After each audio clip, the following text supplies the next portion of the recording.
Buenos días, hermanos. Buenos días, buenos días. Sean bienvenidos todos. Nos da gusto verles. Y vamos en manos de nuestro Señor. Vamos a orar. Padre, te agradecemos que nos permitas estar en esta mañana aquí juntos, reunidos, con el único propósito de aprender de tu palabra, de edificarnos unos a otros, de tener comunión, Señor. Gracias por ese gran privilegio que nos das, porque en este momento podríamos estar en algún otro lugar, pero estamos aquí porque obedeciendo al mandato divino y porque sabemos que tenemos un Padre y que tenemos un amo. Y agradecemos también que en esta mañana, yo agradezco en esta mañana que me des el privilegio de compartir tu palabra, pidiendo la dirección, la ayuda del Espíritu Santo, y que nos ayudes a entender el propósito de este pasaje por el cual fue escrito por el apóstol Pablo.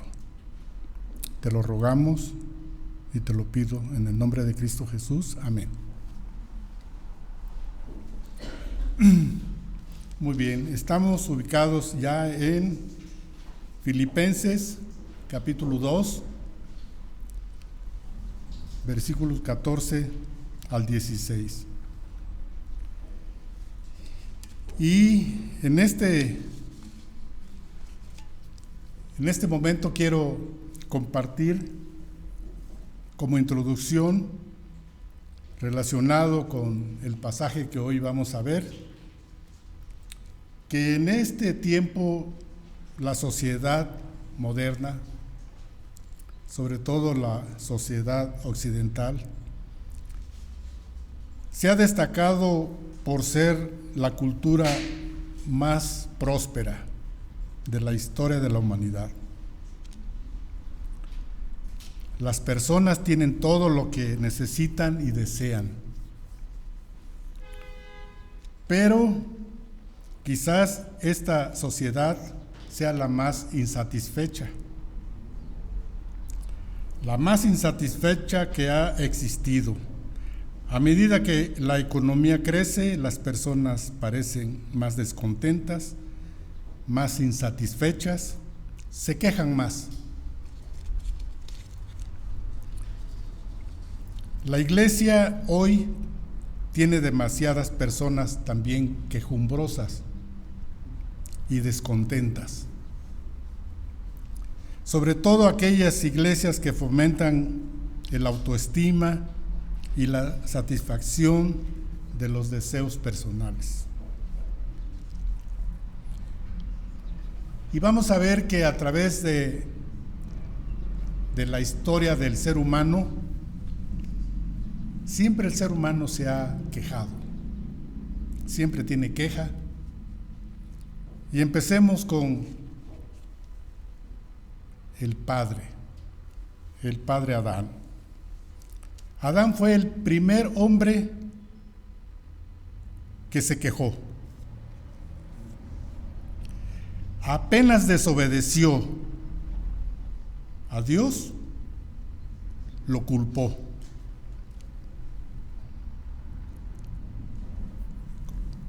Culpó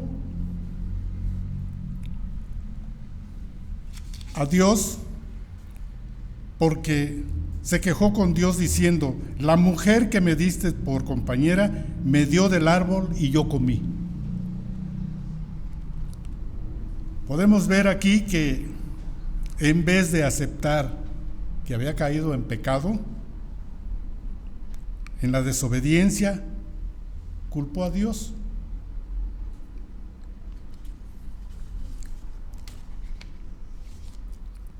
Otro personaje, Moisés. Moisés se quejó ante el Señor porque no liberó al pueblo de Israel de Faraón tan rápido como él quería. Y lo vemos en Éxodo 5, 22 y 23. Después que Dios los liberó milagrosamente, ya todos sabemos la historia, en el Mar Rojo, allí quedaron los egipcios que venían sobre los israelitas, a quienes perseguían. Y ya estando en el desierto, la congregación se queja porque hacía falta agua y por escasez de alimentos, lo cual Dios provee el alimento, el agua y el maná. Lo vemos en Éxodo 16, del 2 al 8. Y podemos ver aquí que la falta de sumisión voluntaria y gozosa de los creyentes a la voluntad de Dios es un pecado. El cristiano, si no se somete voluntariamente y es sumiso ante Dios, pues está en pecado. Otro factor es la insatisfacción. La insatisfacción y la queja son actitudes a las cuales se puede acostumbrar tanto una persona que difícilmente se percata de ello. También es un pecado. La no sumisión a la voluntad de Dios y la insatisfacción, estos dos pecados relacionados revelan desconfianza en la buena voluntad de Dios, en su gracia ilimitada y en su sabiduría y amor infinito.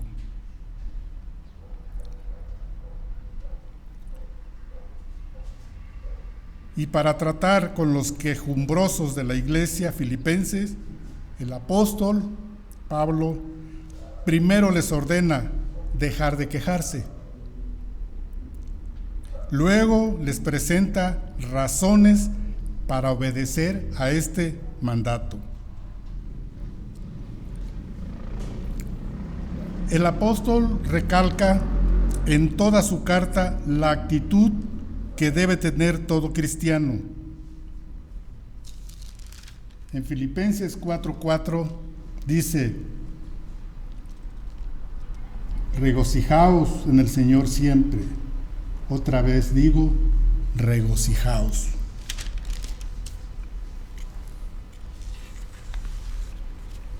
Y hoy vamos a ver 4 puntos. El primero, actuando sin murmurar. Segundo, el creyente debe ser irreprensible y sencillo. El 3, resplandeciendo como luminares. Y el 4, asidos de la palabra.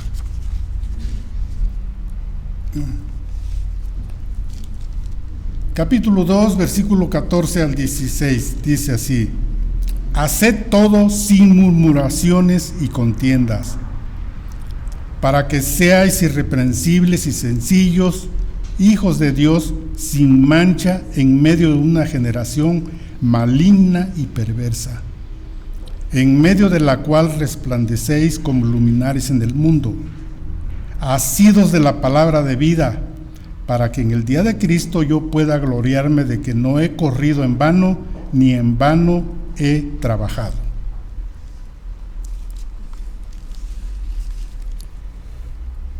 Hacer todo sin murmuraciones y contiendas. El tiempo presente del verbo hacer haced indica que esta recomendación se debe de hacer de continuo. No es haces, harás, no, es en todo tiempo haced, es practicar en forma continua. Murmuraciones. La palabra murmuraciones viene del griego gongusmos. Y esta palabra significa, ¿qué significa esta palabra? Es una respuesta negativa frente a algo desagradable. O sea, respuesta negativa a algo que no nos agrada. Molesto, frustrante y quejarse. Eso significa, es una palabra que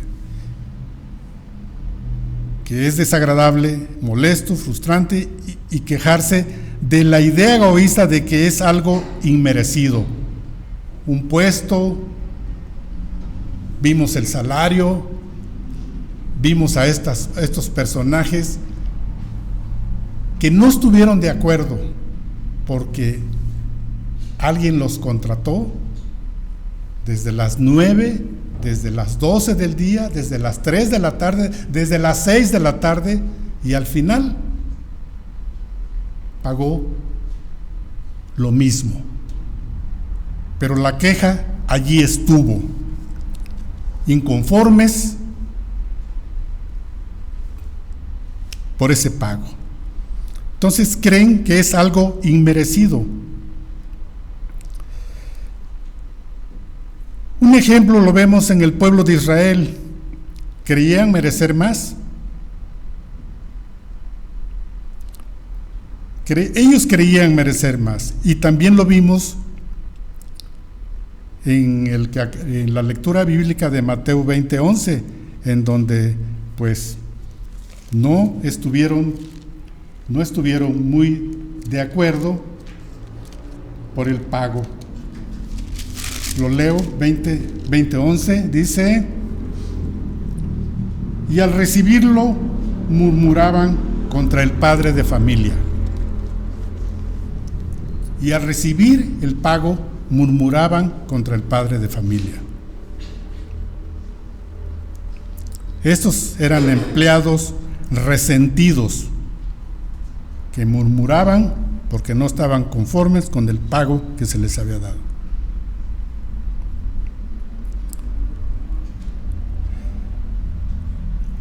Contiendas. Viene de dialogismos. Eso significa, es en griego dialogismos, cuyo significado fundamental es razonamiento interno, término que dio origen a la hoy conocida palabra diálogo.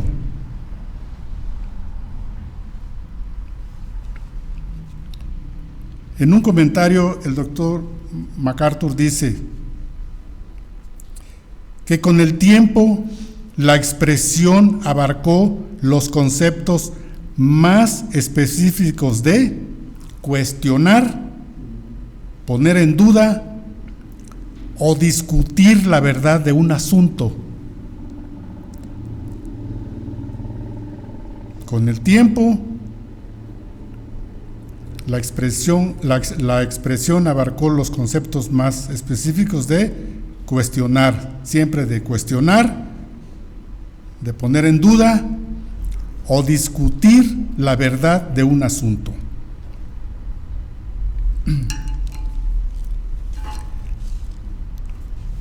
Se emplea el término respecto a no contender sobre opiniones, a veces con otros hermanos. En Romanos 14:1,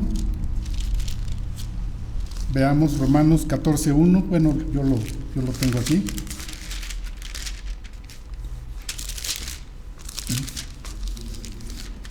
Romanos 14:1 dice: recibid al débil en la fe, pero no para contender sobre opiniones. Recibid al débil en la fe, pero no para contender sobre opiniones. Aquí se me vino a la mente, pues, que a veces hay hermanos que quieren contender dando opiniones de lo que ellos creen. Y aquí el apóstol dice: no. Si vas a contender con el que sea, pues a la luz de la palabra, pero no sobre opiniones.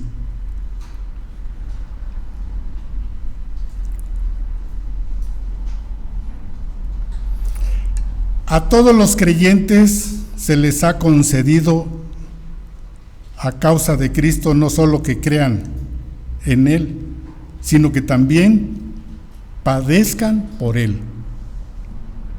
En Filipenses 1:29 dice: porque a vosotros, o sea, a los cristianos, os es concedido a causa de Cristo, no solo que creáis en Él, sino que también padezcáis por Él. Filipenses 1:29. Cada circunstancia de la vida debe aceptarse con gozo. El apóstol Pablo es el ejemplo. Y de buena gana, sin murmuraciones. Sin murmuraciones, desilusiones y mucho menos resentimientos. Aquí podemos ver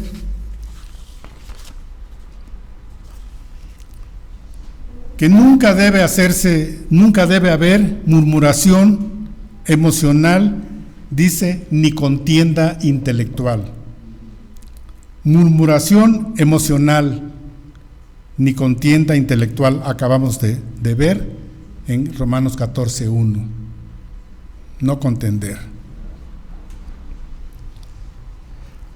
Para todo creyente es pecado quejarse de cualquier situación que el Señor permita en la vida del creyente de manera soberana. Y a veces nos estamos quejando por esto, por situación económica, por enfermedad, porque no nos salen las cosas como nosotros queremos. Y es pecado.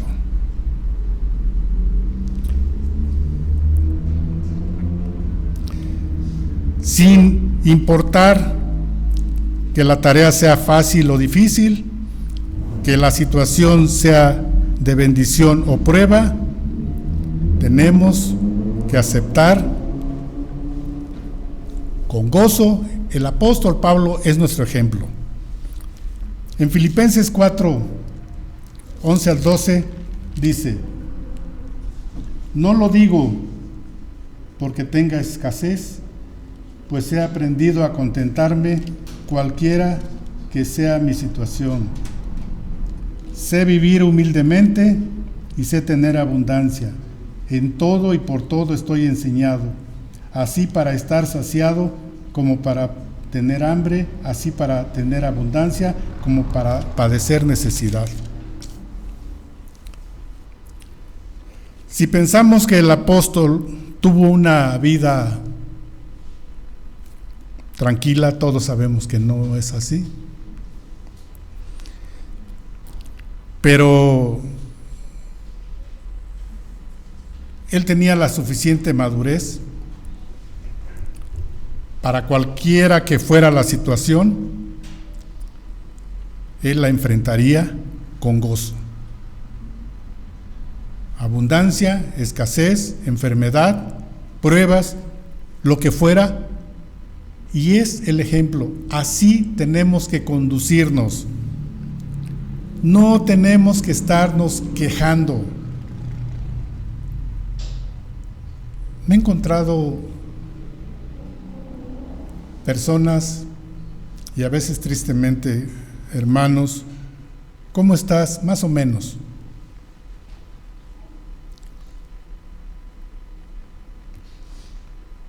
Y la respuesta es, ¿estás caminando? No, sí, eso sí. Estoy de pie, sí. Pues gracias a Dios.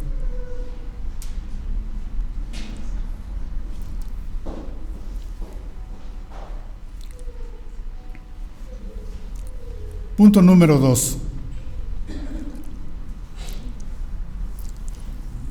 El creyente debe ser irreprensible y sencillo.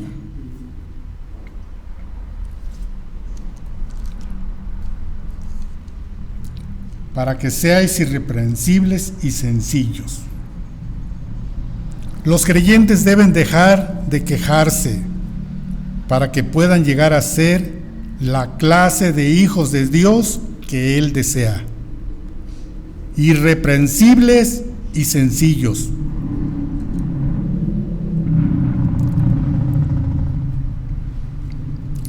Irreprensible viene de una palabra ameptos. Ameptos, que en sus orígenes significaba no tener defecto o tacha. No tener defecto o tacha. El creyente debe estar libre de imperfecciones morales y espirituales. Morales, tu trabajo, el mundo, allá afuera, ¿qué dice la gente? ¿Habla bien la gente de ti? La gente que no es cristiana, la gente, tus compañeros de trabajo, ¿te conduces como un cristiano diferente a todos? Imperfecciones morales, no las debe de tener. Espirituales, ¿qué dicen los hermanos de ti?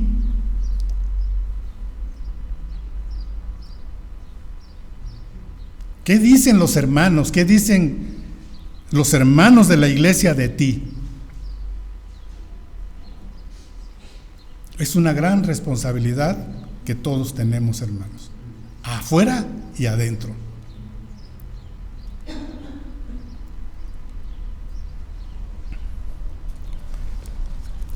En Lucas 1, 5 y 6,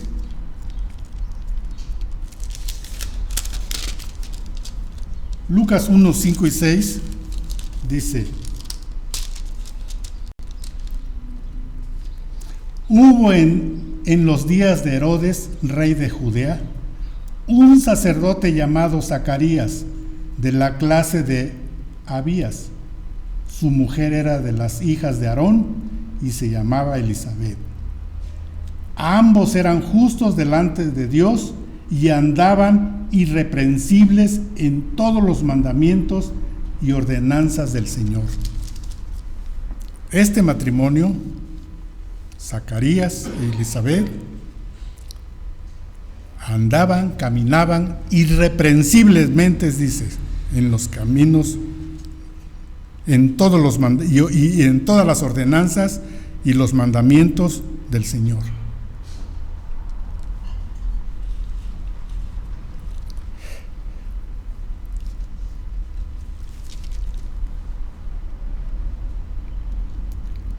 Para que seáis irreprensibles y sencillos, hijos de Dios, sin mancha, sin mancha.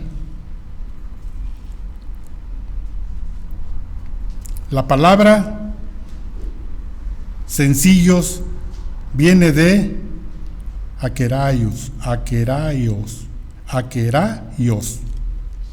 cuyo significado es ser puro, no adulterado. El ejemplo, los vinos que no aceptaban mezcla de nada. o como el metal que no aceptaba ninguna aleación. Eso significa esta palabra. Sencillos. Ser puro, no adulterado.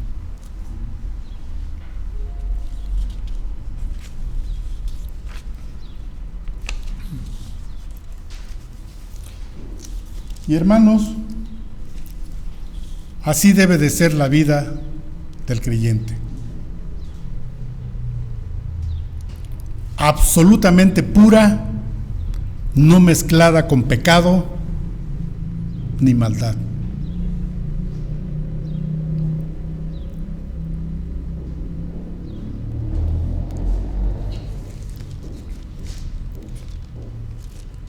En Romanos 16,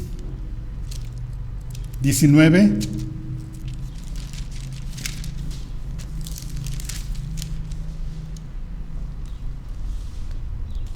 Romanos 16, 19.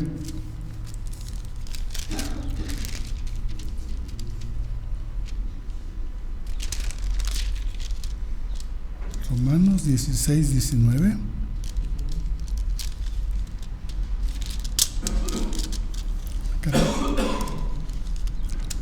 Mi Biblia nomás tiene hasta el 17. ¿Sí? Romanos 16, 19. Sí, porque vuestra obediencia ha venido a ser notoria a todos. Así que me gozo de vosotros, pero quiero que seáis sabios para el bien e ingenuos para el mal. Ah, muy bien, muy bien. Pablo exhortó a los romanos a ser sabios para el bien e ingenuos para el mal.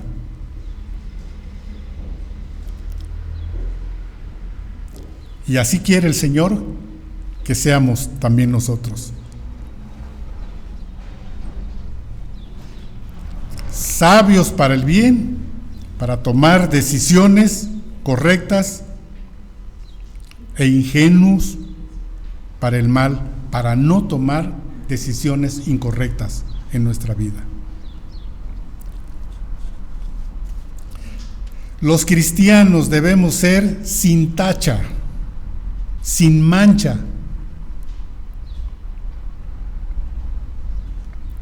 Ambas palabras, sin tacha y sin mancha, ambas palabras describen algo que no tiene mancha o imperfección. Hermanos, sabemos que todos los que estamos aquí, nadie es perfecto. Eso lo sabemos. Y que la perfección no existe en este tiempo en el caminar cristiano. Pero sí existe la obediencia, que tenemos que obedecer. Y como acabamos de ver anteriormente en el versículo 19 de Romanos, sabios para el bien, ingenuos para el mal.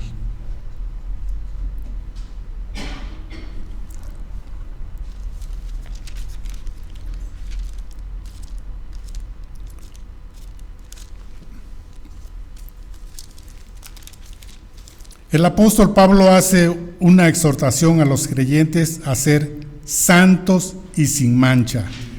Y acabamos de entonar un canto en donde vimos, canto que nos acompañó, que nos dirigió Alejandro, dice en 5:27,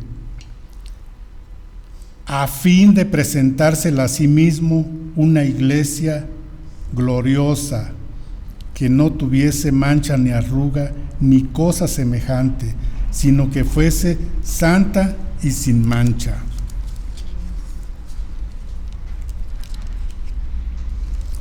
Los creyentes La exhortación a los creyentes es a ser santos y sin mancha, delante de Él, delante de nuestro Señor Jesucristo.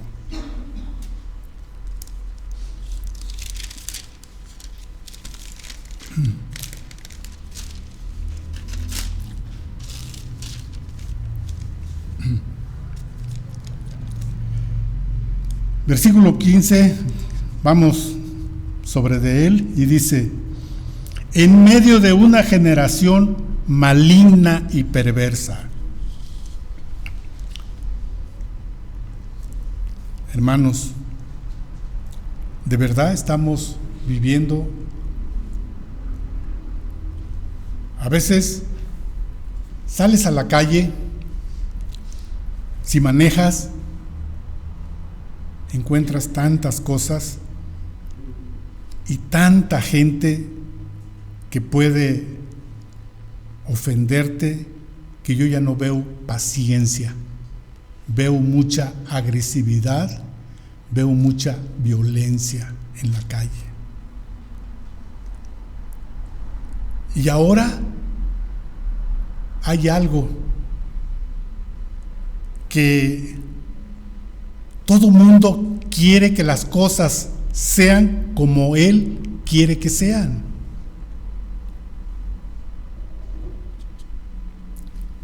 Tuve un accidente hace 3 semanas, que alguien me golpeó mi carro.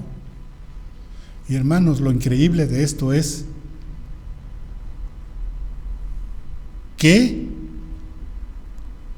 me estuvo presionando para que yo le pagara de lo que el seguro me iba a pagar a mí. Yo le decía: te tengo que pagar porque me pegaste. Hubo amenazas, una situación complicada. Todo mundo puede hacer en la calle lo que quiera, pero no es tolerante cuando ve que tú lo haces. Personas de mi trabajo siempre están inconformes por las decisiones que se tomen. Siempre están inconformes si hay un aumento de tarifas. Ellos quieren el 100% del aumento de la tarifa.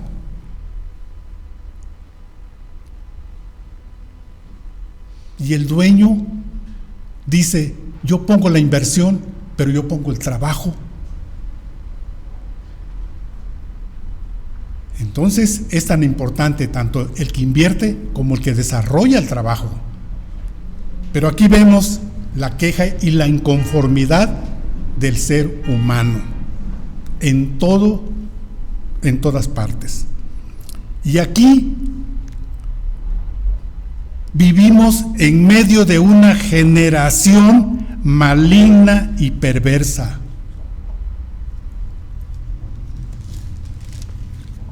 Vivimos en una generación maligna y perversa.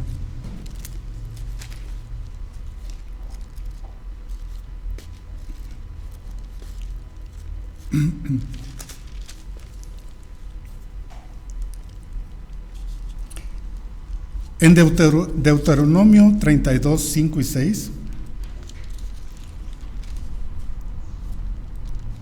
Deuteronomio 32,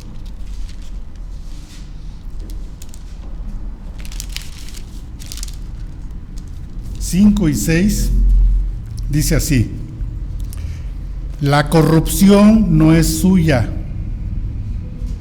de sus hijos es la mancha, generación torcida y perversa.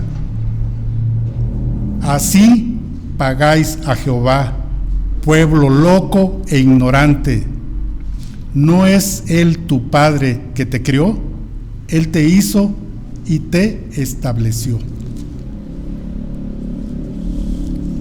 Dirigido hacia el pueblo de Israel. Moisés hablando al pueblo, describiendo al infiel Israel y rebelde. como un pueblo que se convirtió en una generación torcida y perversa.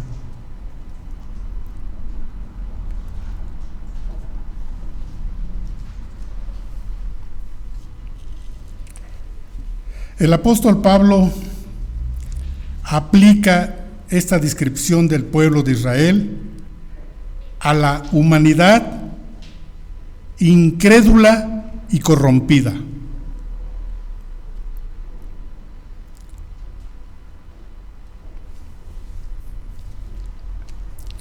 La palabra maligna viene de escolios,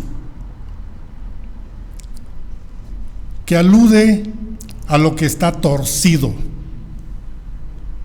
que está encorvado o que está deformado. Eso significa la palabra escolios, maligna. La generación maligna, la generación maligna significa que la generación está torcida, encorvada, deformada.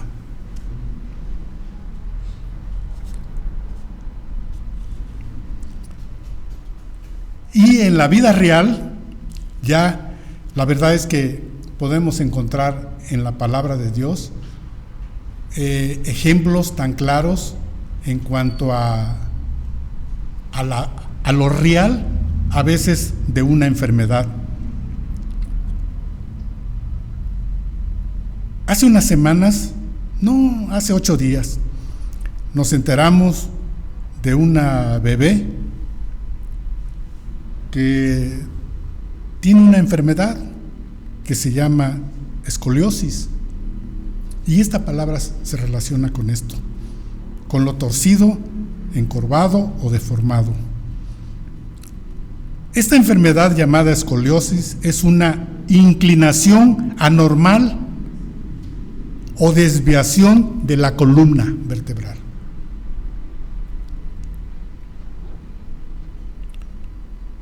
Y este término se empleaba para referirse a cualquier cosa que se desvía de una norma o un patrón o algo ya establecido, la escoliosis.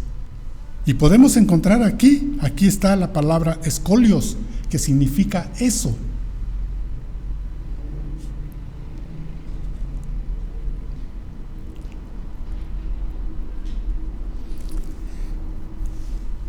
Y bueno, eso es lo que es en este tiempo la generación torcida, encorvada, deformada. Y aquí en las Escrituras se refiere a lo que es moral o espiritualmente corrupto. Eso es a lo que se refiere en las Escrituras.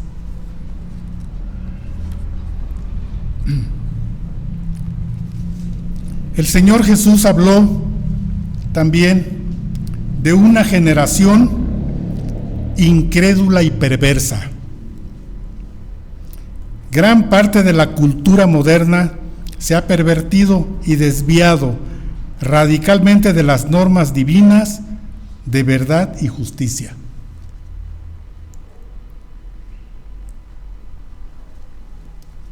La iglesia de hoy no vive junto a la sociedad maligna y perversa.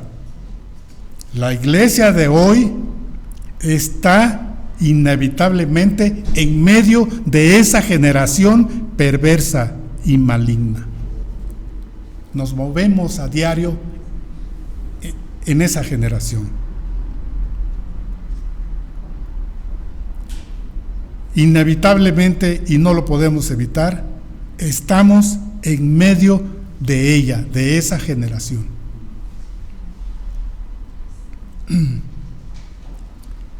Las personas necesitan ser salvas, necesitan salvarse de de esta generación maligna y perversa. Y tú y yo tenemos esa responsabilidad.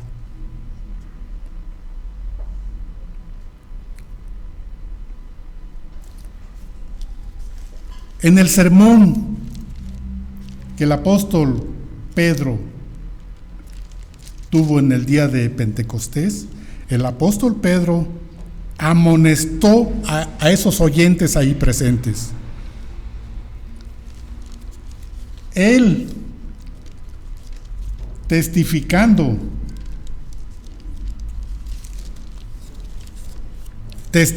y les exhortaba diciendo: sed salvos de esta perversa generación. Lo vemos en Hechos 2, 40 y 41. Sed salvos de esta. Hechos 2, 40 y 41. Vamos a leerlo para que.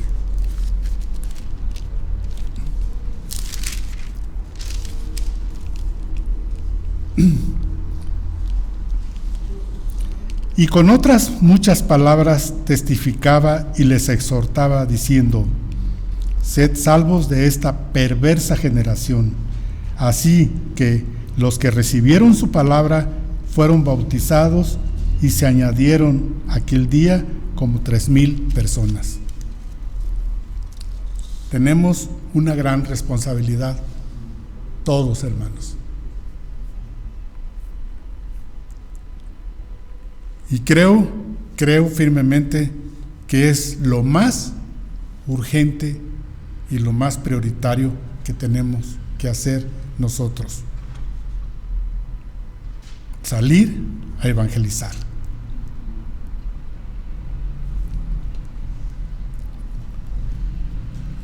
En el punto 3, resplandeciendo como luminares. En el 15b de Filipenses 2, 15b dice: en una generación maligna y perversa, en medio de la cual resplandecéis como luminares en el mundo.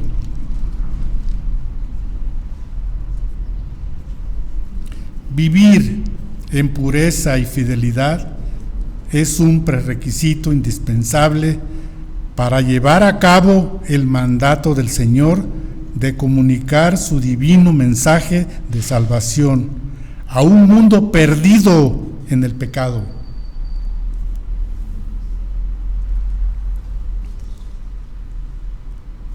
El mundo perdido en el pecado.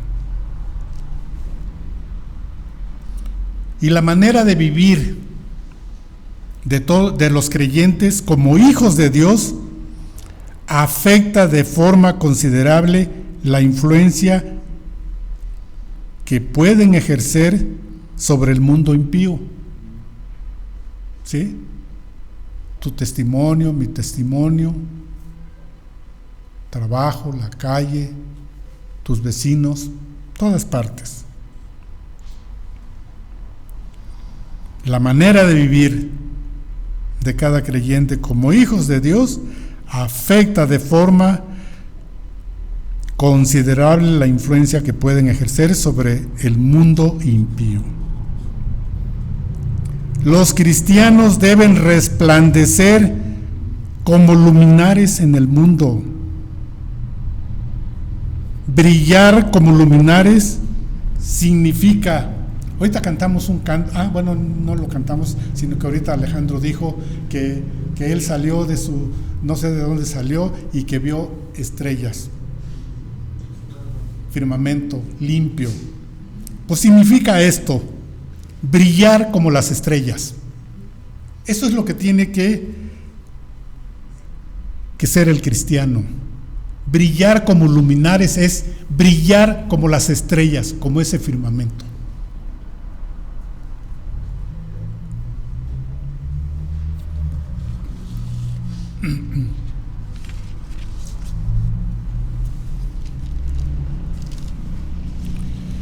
El apóstol Pablo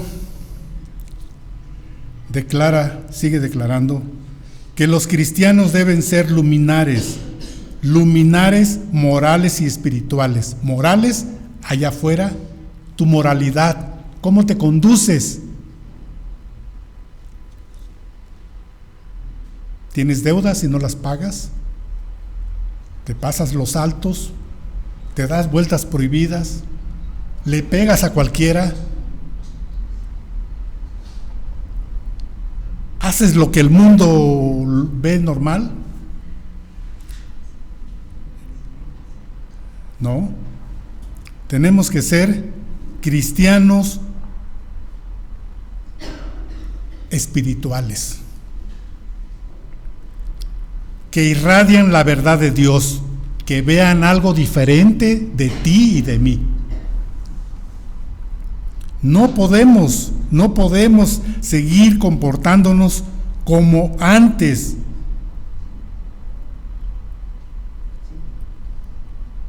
Como dice 2 Corintios 2:17, ¿no? De modo que si alguno está en Cristo, nueva criatura es, las cosas viejas pasaron, y aquí todas son hechas nuevas. No podemos vivir como antes. Todo es hecho nuevo. La vida del cristiano debe de ser de ir avanzando hacia la obediencia y dar la media vuelta y dejar lo que antes todos hacíamos normalmente y no teníamos ni había en nuestro corazón remordimiento o algo que nos hiciera sentir mal. Antes lo hacíamos de una manera normal, pero hoy no, hermanos. Entonces debemos ser personas que irradian la verdad de Dios y la palabra de vida. De otro modo, dice el apóstol, que este mundo quedará sumido en la oscuridad del pecado. Entonces, aquí la responsabilidad es tuya y mía. Y si no hacemos nada, pues la gente se está perdiendo y la gente está muriendo sin Cristo. Los creyentes, los cristianos obedientes, impactarán de manera extraordinaria al mundo que los rodea. La gente tiene que ver la diferencia. La gente tiene que ver. Conocemos muchos testimonios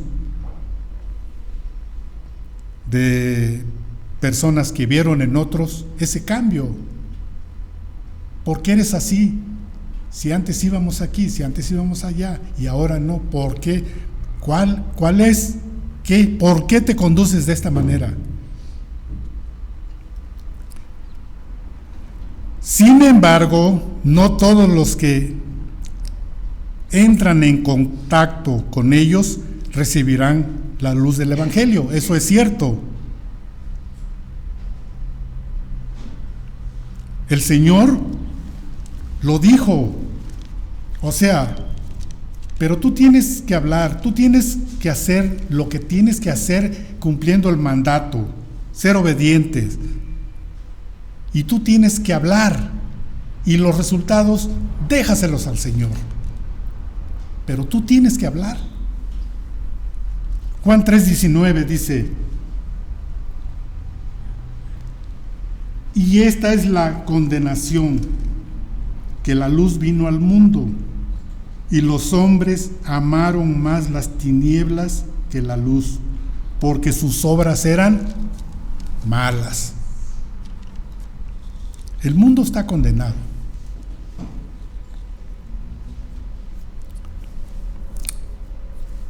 ¿Te ha pasado que estás trabajando con alguien,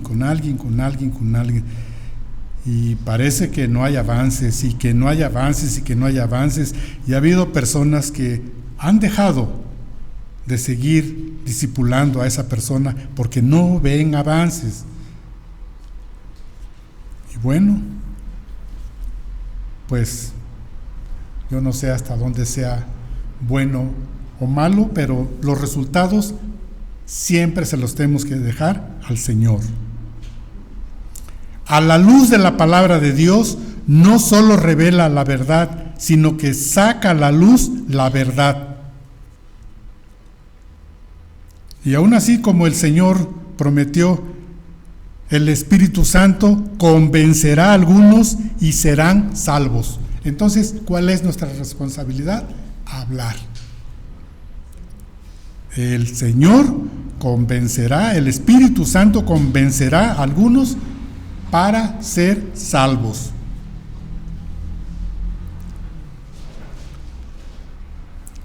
La calidad de vida de un cristiano fiel y obediente es la base de su testimonio para resplandecer como luminares en este mundo.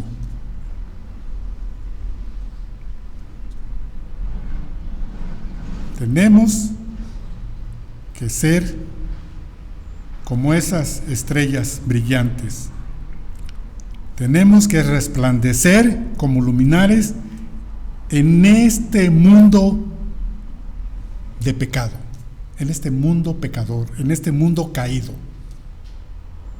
No hay otra salida y la responsabilidad es de los hijos de Dios, de nosotros.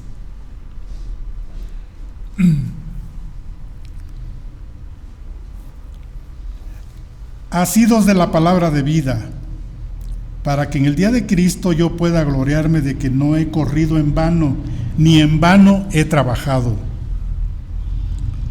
Bueno, punto número 4, asidos de la palabra. Asidos viene de una palabra griega, epechu, que traducido es retener la verdad de Dios. Eso significa asidos, retener la verdad de Dios.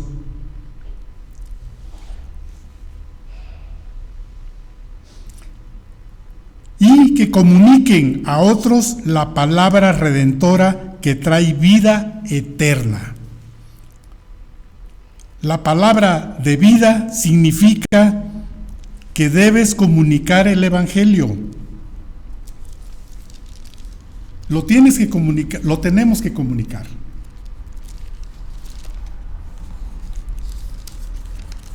La palabra de vida significa que debes comunicar el Evangelio.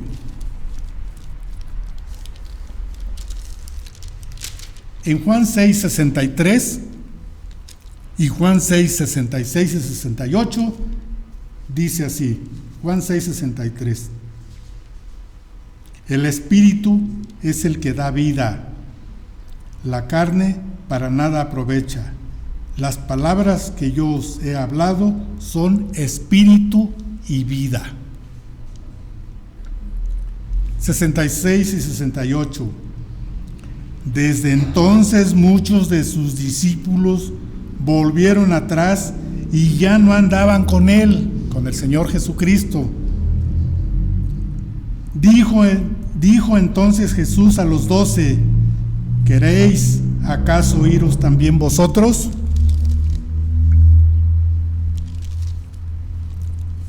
¿Y qué dijo el apóstol Pedro? Señor, pues, ¿a quién iremos si solo tú tienes palabras de vida? Así es de que asidos de la palabra es retener la verdad de Dios y comunicar el Evangelio. Y en el último, en la parte B del versículo 16 de Filipenses, dice: para que en el día de Cristo yo pueda gloriarme de que no he corrido en vano, ni en vano he trabajado. Aquí no me había dado mucho cuenta de que verdaderamente está hablando del pastor, de aquel anciano que ha trabajado en la iglesia, de aquel anciano que ha dado su vida, su tiempo, su exhortación, todo por su amada iglesia.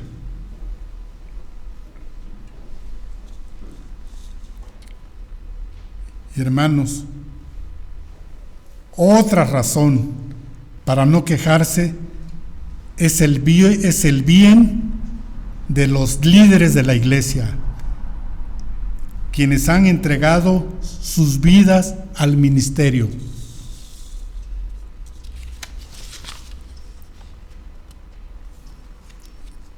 El corazón del pastor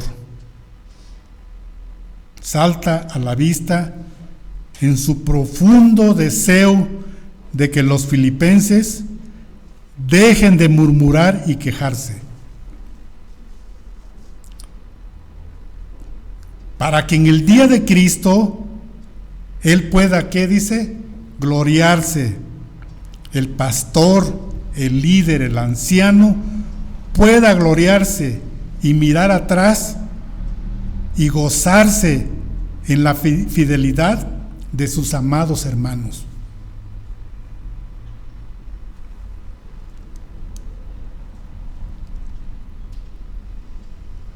Para que yo pueda gloriarme de que no he corrido en vano, ni en vano he trabajado. ¿Creen que el apóstol Pablo trabajó con todas las iglesias? Claro que trabajó muchísimo en todas las iglesias.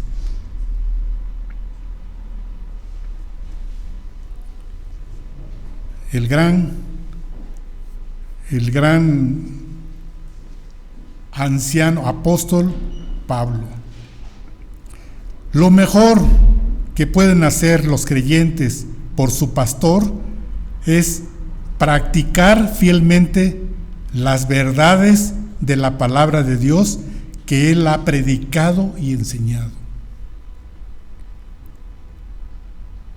a fin de que pueda decir como Pablo: no he corrido en vano, ni en vano he trabajado. Todo pastor desea que la recompensa de su esfuerzo sea plena en las personas bajo su cuidado. Todo pastor desea que la recompensa de su esfuerzo sea plena en las personas bajo su cuidado. Amen y obedezcan al Señor sin murmuración ni contiendas, y que con su vida y palabras demuestren con eficacia que el Evangelio es verdadero y creíble, hermanos. Ese es el deseo de todo anciano de la iglesia. Y el apóstol era su deseo. Un hombre que trabajó incansablemente, que pasó tantísimas cosas, que vivía en abundancia y también en escasez, en enfermedad, y él siempre firme y con gozo, recibiendo cualquier situación que el Señor permitiera en su vida. Es responsabilidad y privilegio de la iglesia reconocer a sus pastores o ancianos que trabajan entre ellos y los presiden en el Señor. Es responsabilidad. ¿Por qué? Porque son ellos quienes velan por vuestras almas Son ellos quienes os amonestan. Son ellos quienes van a dar cuenta. ¿Y para qué? Para que lo hagan, dice la palabra, con alegría, no quejándose, porque esto no os es provechoso. El hermano que está al frente, ministrando, trabajando en una iglesia, lo tiene que hacer con gozo, no quejándose. Y el ejemplo lo tenemos en el apóstol Pablo. Hebreos 3:17 dice: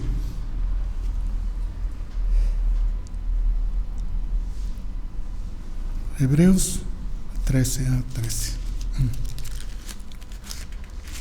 Hebreos 13:17 dice: obedeced a vuestros pastores y sujetaos a ellos, porque ellos velan por vuestras almas, como quienes han de dar cuenta, para que lo hagan con alegría y no quejándose, porque esto no os es provechoso.